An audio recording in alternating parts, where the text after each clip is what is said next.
All right. Last call for those folks outside of the auditorium to make your way back to your seats, please.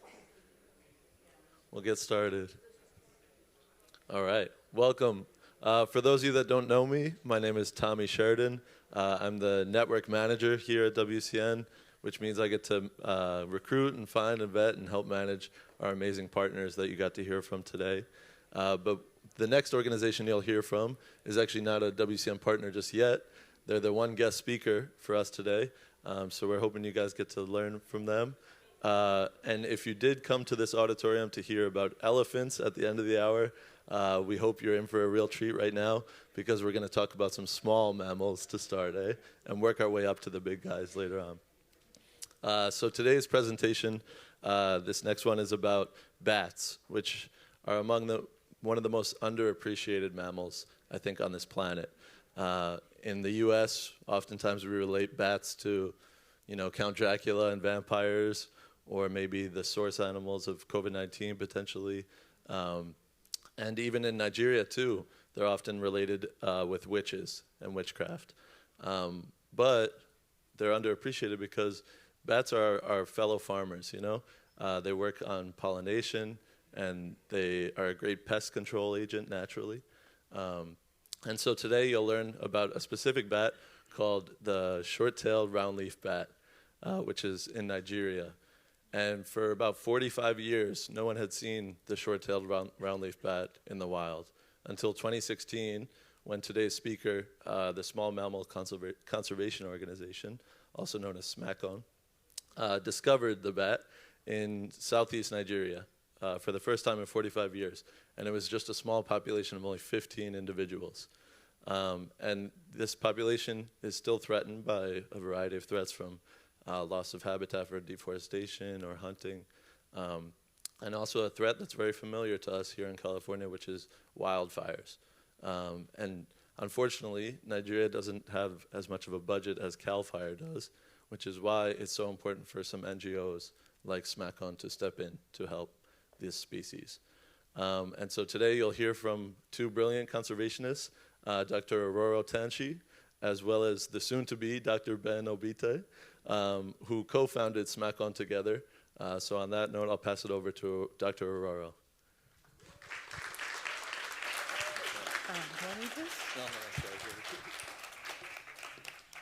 Thank you so much, Tommy. Wow, what a lovely crowd. I mean, I am so pleased that you're here today to hear about bats. But just to kind of get a feel from, how much enthusiasm I have here in the room, or how much support. Fans of bats? Woo! This is lovely. I mean, I should have guessed that because, you're here. But I was just wanting to poke you a little bit. All right, so, it seems like you've been to most parts of Africa just from being at this Expo this weekend, right? Yeah? So I want to take you on a journey to West Africa, okay? But this is also a journey of discovery, euphoria, some loss and despair, but also hope and community. And all of that is in our effort to try to save the short-tailed roundleaf bat. Now, I'm going to start off real quick and talk about myself. I grew up in a small town in Nigeria, in southern Nigeria, right on the delta. It's called Warri. It's an oil city. It's a concrete jungle, okay? And the only thing you saw at night, or like the most noticeable element in the landscape, was the fires from the gas flares. But in my household, my dad would ensure that the only screen time you got, okay, which was always after that homework. You always had to be done with your homework. The only screen time you got was either listening to Sound of Music or nature documentaries. So in spite of, really though, in spite of, living in a concrete jungle and being right next to all of these non-biodiversity things, I was kind of living it right in our living room and just experiencing biodiversity for myself, but never really, had a practical, personal experience, so to speak. And so when I got the chance to go to Uganda on a field course in 2010, for the first time, I sort of walked through lush forests. And, after the fun of that day, it sort of struck me that we may have forests in Nigeria, but never been in them.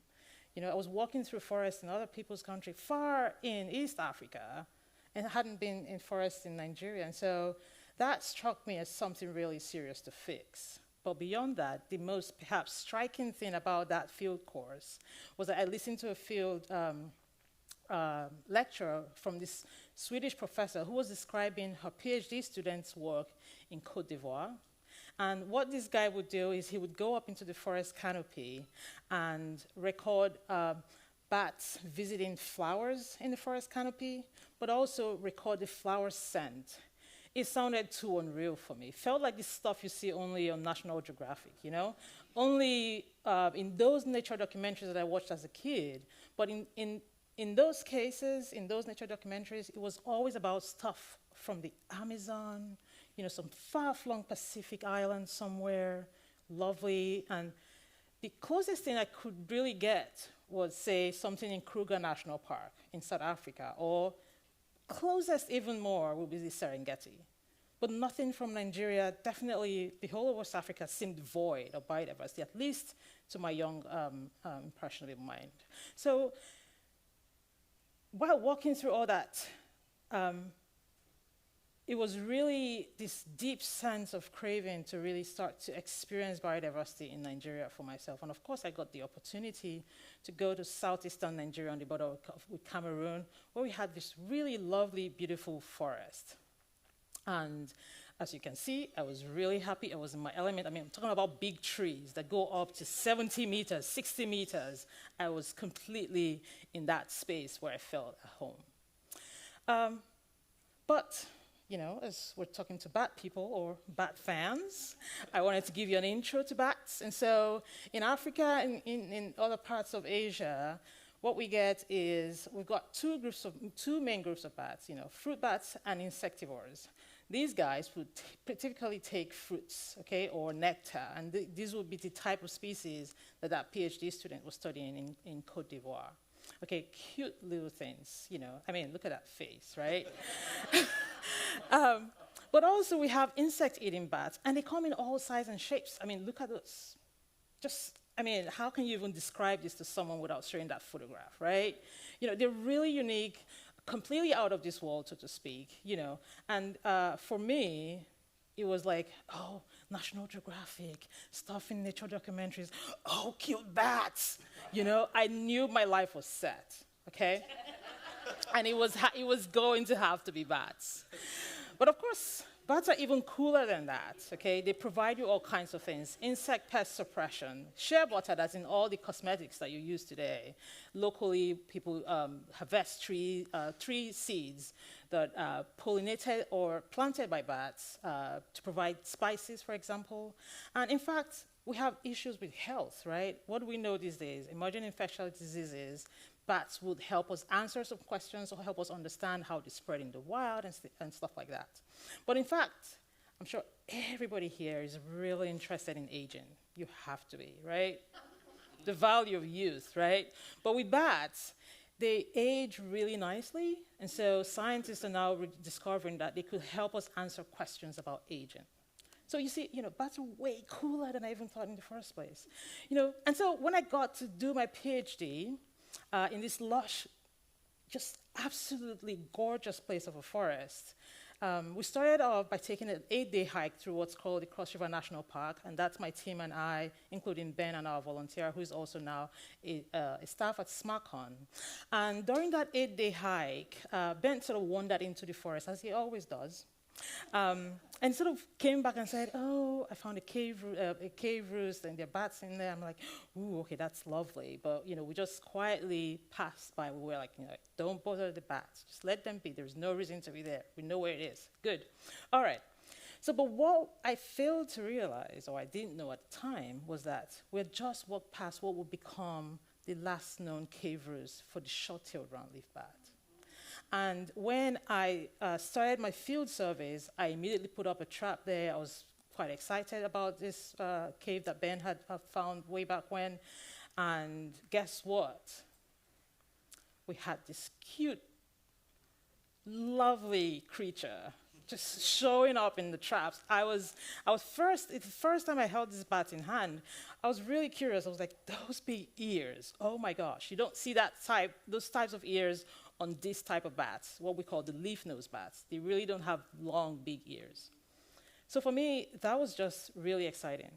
But as I flipped through the field guide, and it struck me that I was holding a bat that was almost being feared to be extinct. It hadn't been seen for 45 years, as Tommy was saying. I don't know about you, but when you discover that a species is, rare, or you hold an endangered species in hand, I don't know about other people, what do? Do you talk profusely about it? You can't eat, you can't sleep? No? Is it just me? Because that's what I did. No, that's exactly what I did. I was beyond excited, okay? But we were still enjoying this euphoria and going up the mountain, trapping bats as we went. But 10 days after this lovely discovery, life-changing discovery, so to speak, fire.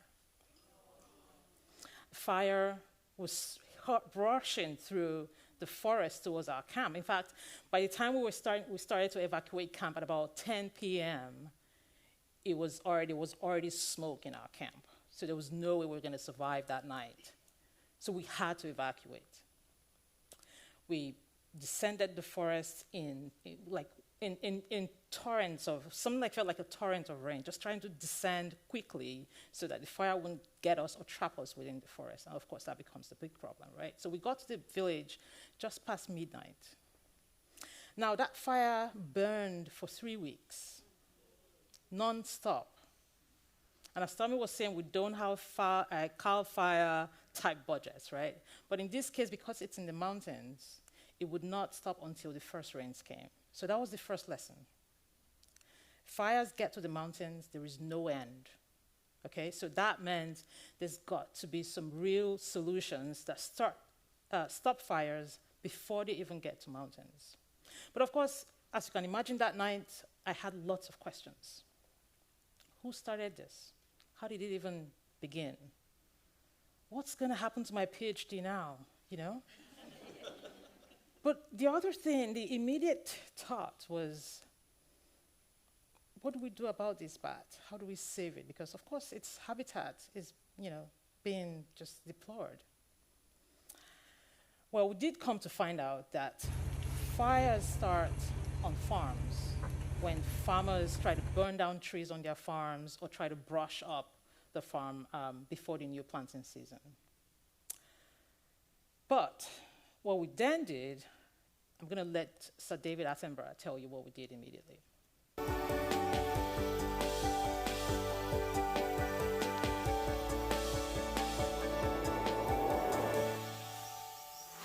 Iroro set up the Small Mammal Conservation Organization to collect data on this big-eared bat. Welcome to our camp. She found that loss of foraging habitat caused by wildfires that originate on farms and cave disturbance by fruit bat hunters threatened the short-tailed roundleaf bat's survival. You are reducing the quality as well as the size of the habitat available to these species. To safeguard the roost, local bylaws were passed to protect the forest, and Iroro schooled locals on the importance of bats as pollinators and pest control agents. Now, all of those that we did, that Sir David Attenborough just described, was in one community. And so, I don't know if you noticed, but when Sir David mentions your name, the awards start to come in, right? So that's exactly what happened. And, we got the money to expand the scope of the project, but also the extent. So we started addressing the same problem in other communities where there was fire. At least 5 communities around the Afi Mountain Wildlife Sanctuary that had lots of fire events. And what did we do? We basically wanted to quantify the risk so that people would know how much risk there is when they set out to burn their farms, but also communicate that risk and then fight it when it happens. And that's exactly what we set out to do. And in fact, who are the people fighting those fires? Certainly not me, not my father, the people in the communities, okay? So we set up a fire ranger force who we're calling forest guardians, because that's exactly what they end up doing, right? They're protecting the forest. So they're forest guardians. In each of these 5 communities, at least 10 people set up and are currently employed to fight fires in farms before they get to forest. So that's the approach we've taken with fires, and I'm sure your next question is, so what's the impact have been? Well, we have currently sort of noticed that we've at least reduced fire events by 30%, but at least within forests, the only one incident happened 2021, so last year, and there's been no fires since. So that's really good impact. Now, I'm sure you're waiting for the story about loss. I know this is some loss, but there's more loss coming, so brace your hearts. Because the caveman, Ben, I call him the caveman because he's always discovering caves, believe it or not. The first time I named a cave in the field was because he found a cave. So he's gonna come tell you about what's been happening with the bats in caves, and I'm gonna let him take it from there. Thank you. Thank you very much. My love for caves and bats are intertwined, but it's purely accidental. 8 years ago, I was a hydrobiologist and a water pollution expert, and I was trying to finish my master's in University of Benin in Nigeria. I was bored out of my skin because I finished my field work and writing my thesis. This is the most boring thing to do. And then that's when I met Hiroro. She was also trying to get her master's. She was trying to get 2 masters at the same time. So a friend of mine called me. I have this friend who studies bats. And she has a thesis bat project and she needs help in the field. I was like, okay, bats, they're not supposed to be witches because that's the way most people know them to be evil, bad things in Nigeria. But I was very curious. I love adventure. I crave adventure. So I called her and then we left for the field. 2 days into the field, I was crawling into a cave. I was on my belly. Halfway down the cave, I looked up, and then this was the biggest cobra I've ever seen in my life. Just above my head, looking at me, as if he was trying to decide whether to kill me or leave me with a warning. Okay, I froze, right? I was terrified, and in my mind, I was like, please don't kill me. I'm a first-time offender. I mean, this is my first time of being here. And then it looked at me for 2 minutes, but it felt like 4 hours. And then it just turned back and went back into the field, deeper into the cave. So I rushed out. My team members were outside, and what happened? What's wrong with you? I sat down for 5 minutes, adrenaline, excitement, and everything, and I looked up and said, I want to do this again. I felt unkillable, right?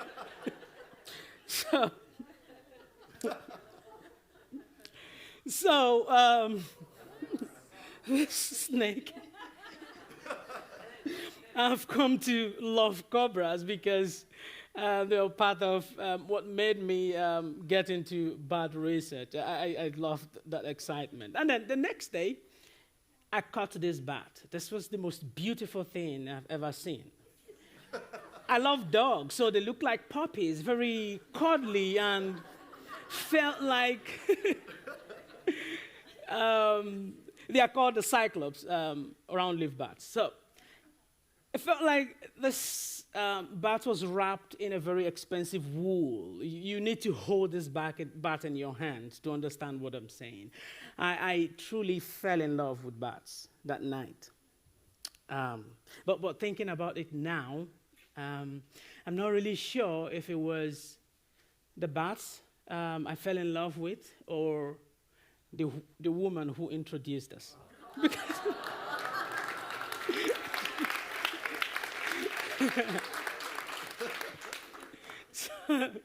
So we the rest is history, right? We started SMACON, and for the sake of bats, we got married.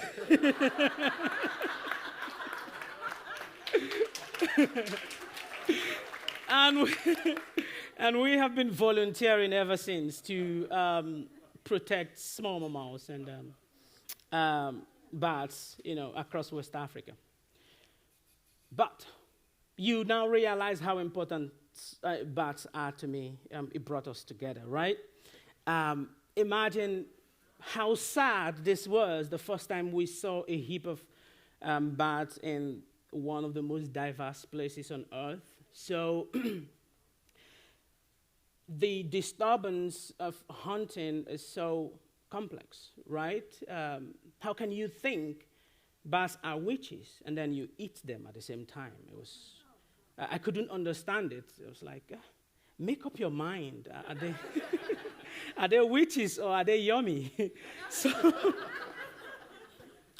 So, in fact, my entire PhD is focused on trying to understand this dynamics. But we, based on evidence and consensus, we plan to have an alternative meat source, alternative livelihood for the communities. And this is the cane rat. It weighs more than, big ones could weigh more than 5-6 pounds. And they are really big, and they have high reproductive rates and easily managed in farms. So we had consultants, vets, and everybody do everything they needed to do, and then boom, COVID. I know everybody has sad stories about COVID. But while the mountain goats and we're enjoying the lockdown and having a field day in the streets of Italy, our biodiversity was being plundered in Nigeria because people lost livelihoods. And there was laxity in enforcement. So, significant increase in hunting. And it wasn't just our bats that were hit, other smaller mammals, pangolins, rock hyrax. But the gravest of all this sad story was our endangered bats. When we got back, a hunter had sheltered in front of the only known cave roost, set a fire, and the bats abandoned the cave. So this was the saddest day in our, conservation lives. There were 20 of us. I have never seen my camp that quiet throughout the night. Everybody was, really, really sad. But beyond all this, the gloom, if you think just reducing disturbance is the only thing, there is also the problem of searching and discovering these caves. Right now we have searched more than 760,000 acres of protected area across more than 50 caves, and we have not found the new roost. So we are currently So we are currently trying to deploy technology. It's very difficult to track bats in the forest. Deploy technology and tag a few of the individuals and then follow them to the cave and find a new roost. But we also have trying to set up different teams of people who can physically comb the entire landscape, with fine-toothed comb. But beyond the gloom, right, there is hope. People have told me in the past that I'm better at telling very sad stories. So I will let you, Roro, tell you why we are still very, very hopeful in spite of all this.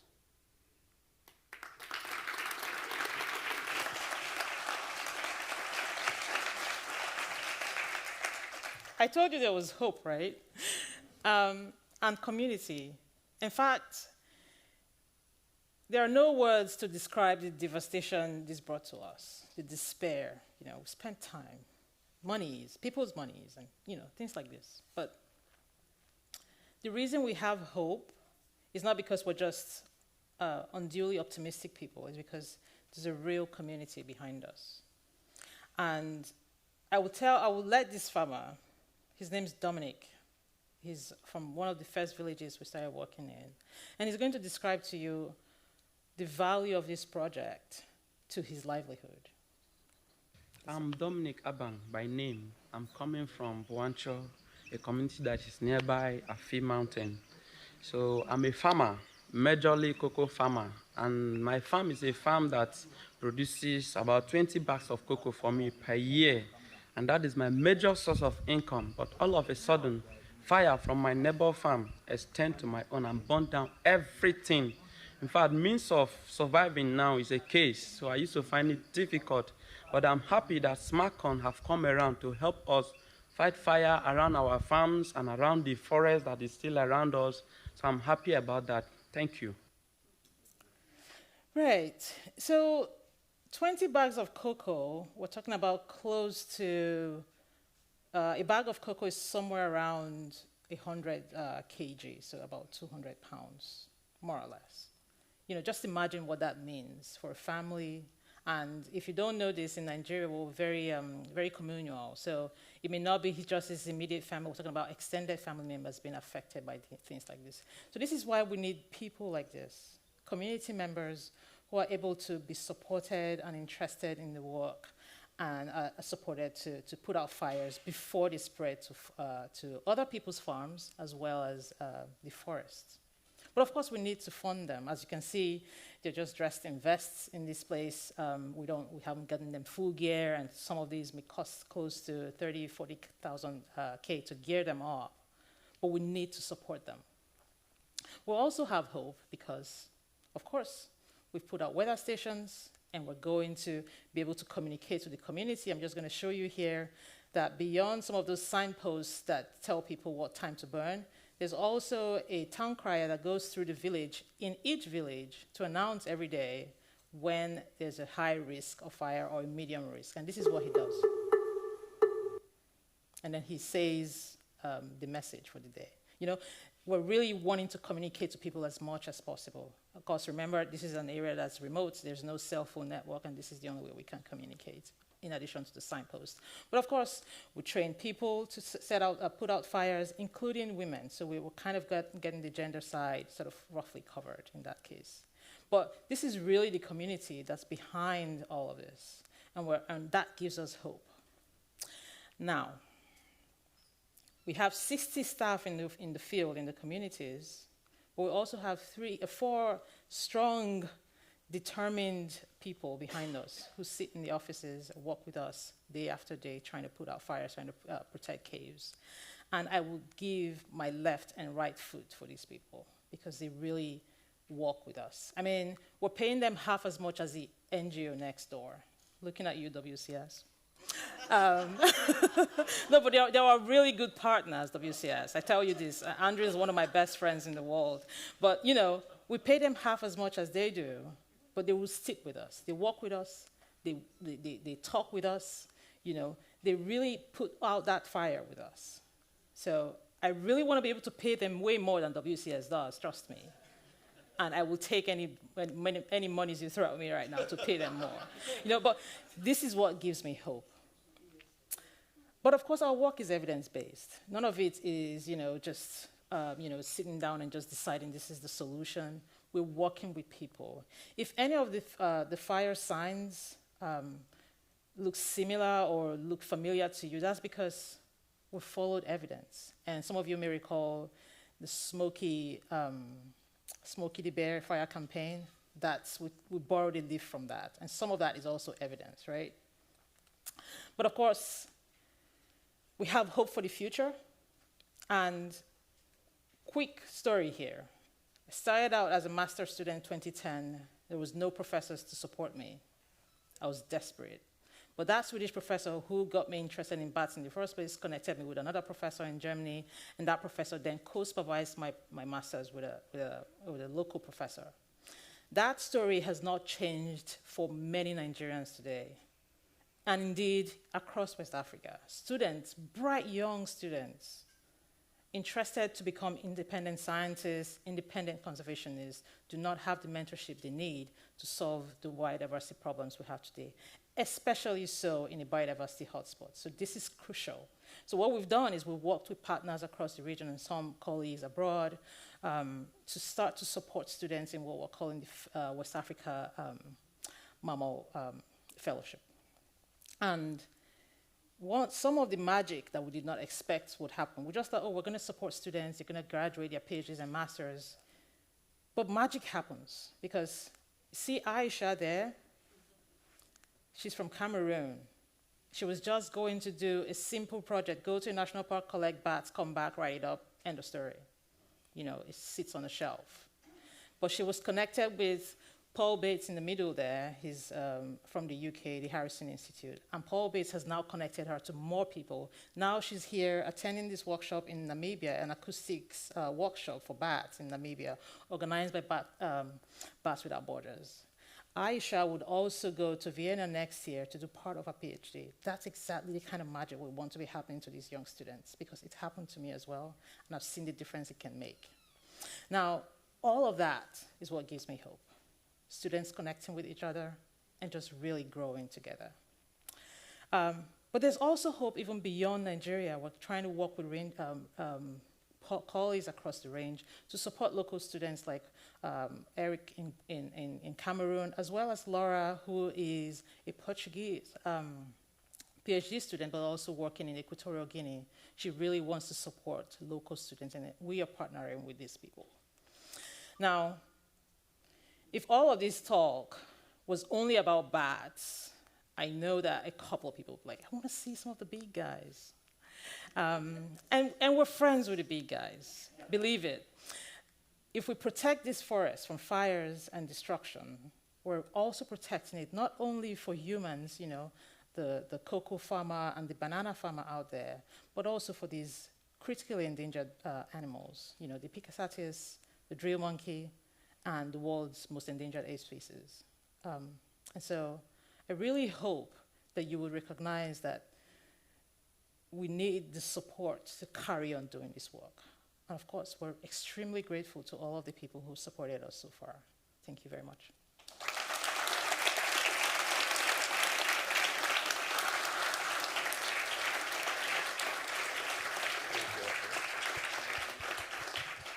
Who would have thought bats were a story of love, eh? It's beautiful. Okay, we have about 5 minutes for questions from the audience for Ben and Aurora. And we have some mic runners, I believe, in the back, but we'll start down here. Go ahead. I'm just curious. Today's the 5-year anniversary of the Tubbs fire, a big wildfire that came through just north of here. And a lot of our fires became much, much more intense because we put the fires out for 70 years. So I'm curious how you balance preventing fire from destroying critical habitat with allowing enough natural fire process to not allow that fuel to build up. Right, that's a really good question. So the question is about managing fuel in forests, for example, and sort of preventing it happening over time, preventing fires happening over time. We do not currently understand enough the ecology of forests, but as far as we know, at least in equatorial Africa, we need the forests to be as they are because they're not fire landscapes. So the scenario you're describing is typically used for wooded areas that have been historically managed by fires. So we don't currently support the what you might call prescribed fires as you do here, and that's a slightly different scenario because in this case this is a fairly wet, relatively wet forest, unlike what you might say have around here, which will be tall, good trees, but not wet enough to keep fires at bay. And some of your fires are also natural, right? All of ours is man-made. It comes from farms. So yes, it's kind of a slightly different scenario. But thank you. That's a really good, thoughtful question. How many species of bat do you support? Oh, that's a really good question. I like these types of questions. Now, in Nigeria, there are at least 100 bat species, as far as we know. And this has come from work for almost, 10 years? 10 years. 12 years, actually. Yeah, and of that 100, we've added 12 from our studies. So when I say 12, we didn't describe new species, but we now know from our research that they occur in Nigeria. So I can't tell you that we support all 100 of those. I can't tell you that we support only the 12 that we've discovered in Nigeria.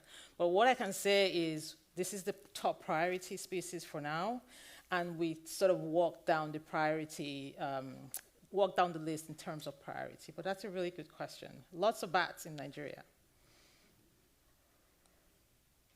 All right. Any more questions for Ben and Aurora? Gladys, right up front. Go ahead.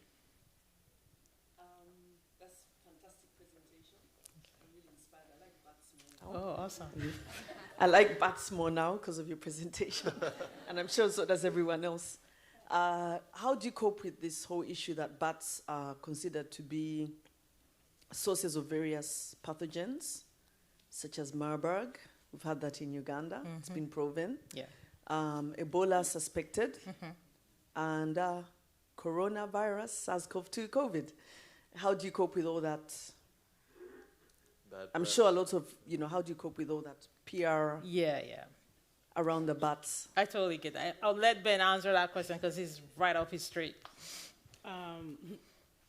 Well, okay, so in Nigeria, and especially among people who eat bats and hunt bats, and when you tell them about diseases, they'll be like, well, we've been eating this for our fathers and grandparents who were eating bats and nobody died. So, except during the Ebola outbreak in 2014. 2014. Yeah. So government came in, everybody was scared because Ebola, and then so there was a lot of enforcement not to eat bushmeat. So we've not been very successful in using disease to talk to people. So we are more targeting, things like ecosystem services, right? And that's what has been very, very effective for us, because you have banana here, you have some of these plants, these spices that can only be pollinated by bats. So if you don't want to run out on this, well, you have to say thank you to the bats. So that's what has been very helpful for us in the past. The disease angle has not worked, but we still, in our outreaches, we still talk about about bats and diseases and the ability to host lots of viruses and still look very fine.